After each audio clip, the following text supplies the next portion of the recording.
अस्सलाम वालेकुम दोस्तों, आज मैं आपके लिए बहुत ही रसीला, बहुत ही खुशबूदार, जायकेदार बीफ यखनी पुलाव बनाने की एक बड़ी ही लाजवाब कमाल की रेसिपी लेकर आई हूँ।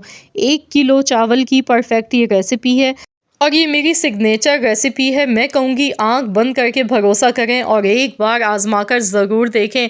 मुझे पूरा यकीन है इंशाअल्लाह ताला अगर आपने भी इस तरीके से एक बार ये बीफ यखनी पुलाव बनाकर खा लिया तो बाकी आप सब भूल जाएंगे। बहुत ही लजीज रेसिपी है। आखिरकार वो कौन सी गलती है जो हमसे हो जाती है जिसकी वजह से हमारा बीफ यखनी पुलाव जायकेदार नहीं बनता है। तो एक एक चीज़ आज की इस वीडियो में आपसे शेयर करूंगी। इसके लिए आपने यहाँ पर गोश्त लेना है। आधा किलो गोश्त है मेरे पास, लेकिन गोश्त मैंने यहाँ पर आप देख सकते हैं रवाज़ के साथ लिया है। रवाज़ की ये देखिए जो चिकनाई है ना, ये बहुत ही मज़े की लगती है पुलाव में बनाए या बिरयानी बनाए।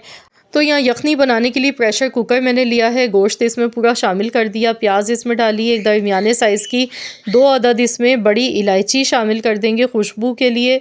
इसके साथ ही आधा चम्मच ज़ीरा इसमें जाएगा और आधा चम्मच सौंफ का इसमें शामिल कर देंगे। नमक 1 टीस्पून इसमें डालना है। उसके बाद फिर इसमें हस्ब ज़रूरत पानी डालेंगे। पानी इतना डालेंगे कि गोश्त गल जाने के बाद भी 3 से 4 गिलास के बराबर यखनी इसमें मौजूद रहनी चाहिए।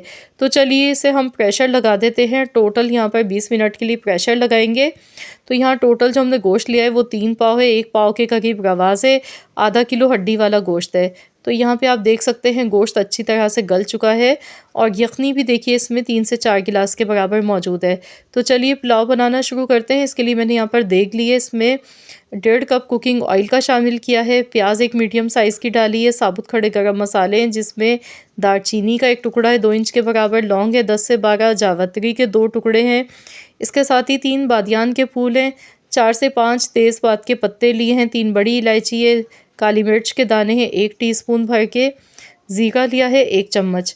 तो इस तरीके से ये सारे साबुत खड़े गरम मसाले ऑयल में शामिल कर देंगे। अब यहाँ पर प्याज को गोल्डन कलर आने तक अच्छी तरह से पकाना है। ऑयल का इस्तेमाल इसमें थोड़ा ज़्यादा होगा। 1.5 कप के बराबर कुकिंग ऑयल मैंने लिया था। आप चाहें तो घी में भी बना सकते हैं, क्योंकि अक्सर जो देग वाले बनाते हैं ना कमर्शियल तरीके से, वो घी का इस्तेमाल करते हैं। हमेशा वो घी में बनाते हैं क्योंकि घी में जो है ना चावल एकदम खिले हुए बनते हैं। अब इसमें मैंने 2 टेबल स्पून भर के पिसा हुआ लहसुन अदरक का पेस्ट शामिल किया है। अब इसे भी कुछ सेकंड्स के लिए इसी तरह से फ्राई कर लेते हैं। प्याज भी देखिए यहाँ पर अल्हम्दुलिल्लाह बहुत बेहतरीन सी फ्राई हो गई थी। अब टमाटर इसमें डालेंगे। तो यहाँ पर मैंने टमाटर लिए हैं 6 मीडियम साइज़ के। 6 मीडियम साइज़ के टमाटर कटे हुए इसमें शामिल कर देंगे। टमाटर डालने के बाद इसे अच्छी तरह से पकाएंगे इतनी देर तक जब तक कि इसमें टमाटर जो है ना वो बिल्कुल एकदम सॉफ्ट नहीं हो जाते हैं। टमाटरों को भी ऑयल में अच्छी तरह से मसालों के साथ फ्राई करना है, क्योंकि इसमें साबुत खड़े हुए टमाटर दिखने में अच्छे नहीं लगते हैं। तो यहाँ टमाटरों को बिल्कुल सॉफ्ट होने तक फ्राई करना है। साथ ही में इसमें नमक शामिल कर देंगे। तो यहाँ पर 2 चम्मच भर के नमक के शामिल कर दिए हैं। कुटी हुई लाल मिर्चें इसमें जाएंगी 2 चम्मच भर के। आधा चम्मच कुटा हुआ धनिया पाउडर इसमें शामिल किया है। इसके साथ ही अजीनोमोटो चाइनीज़ नमक है ये मेरे पास, ये इसमें डालेंगे 1 चम्मच। इससे बहुत अच्छा फ्लेवर आता है। तो जो कमर्शियल तरीके पे जो पकवान सेंटर में बनाते हैं ना बीफ यखनी पुलाव, तो वो इसमें लाजमी चाइनीज़ नमक का इस्तेमाल करते हैं। तो यहाँ 1 चम्मच मैंने चाइनीज़ नमक का डाला है। अब आपकी मर्ज़ी है, आप चाहें तो डालें, चाहें तो स्किप कर दें, लेकिन अगर आप डालेंगे तो इससे जायका बहुत ही ज़बरदस्त आता है। तो यहाँ पर अच्छी तरह से इन सारे मसालों को भूनते जाएंगे। साथ ही में खुश्क आलू बुखारे यहाँ पर लिए हैं मैंने 6 अदद, ये इसमें शामिल कर देंगे। अब मज़ीद इसी तरह से मसालों को अच्छी तरह से भूनते जाना है। इसकी भुनाई बहुत अच्छी तरह से आपने करनी है। तो यहाँ पर इसकी भुनाई करते टाइम ही इसमें 4 अदद साबुत हरी मिर्चें भी शामिल कर देंगे। तो यहाँ पर आप देख सकते हैं टमाटर हमारे थोड़े थोड़े सॉफ्ट होने लगे हैं।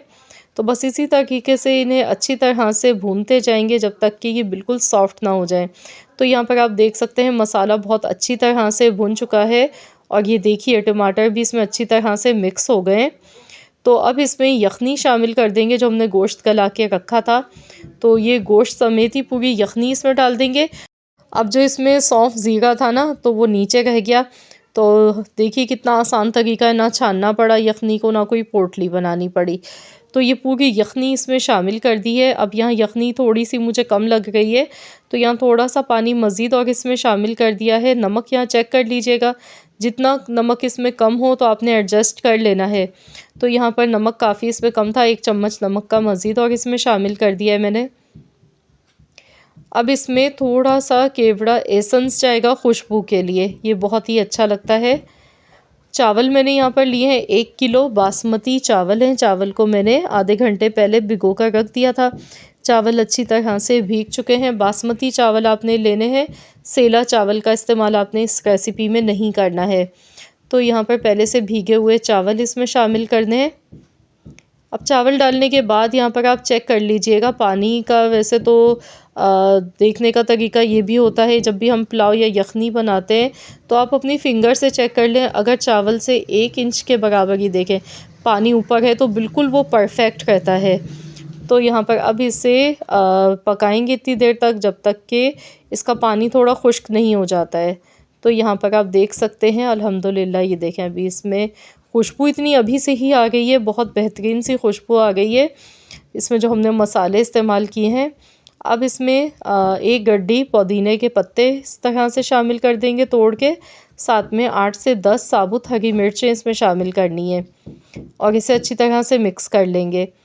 तो यहाँ पर देखिए चावल अभी हमारे काफ़ी कच्चे हैं, 70% ही कुक हुए हैं चावल। तो मैं यहाँ पर इसे कवर लगा दूँगी, ढककर इसे 10 मिनट के लिए हम पकाएंगे।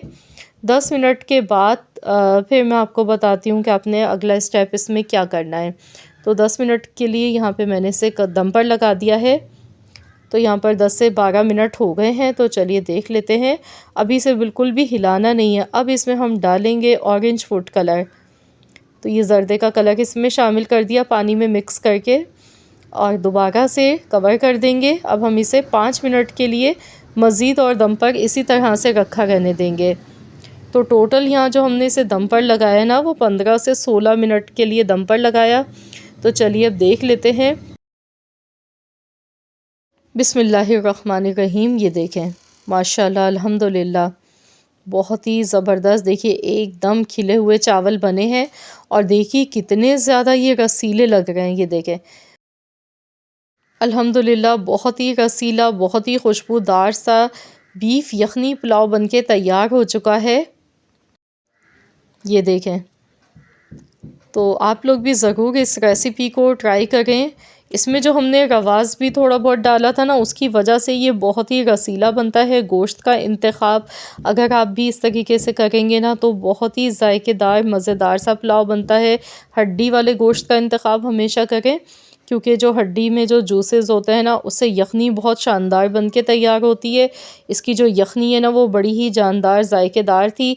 तो इसी वजह से चावल का एक एक दाना लज्जत से भरपूर बना है।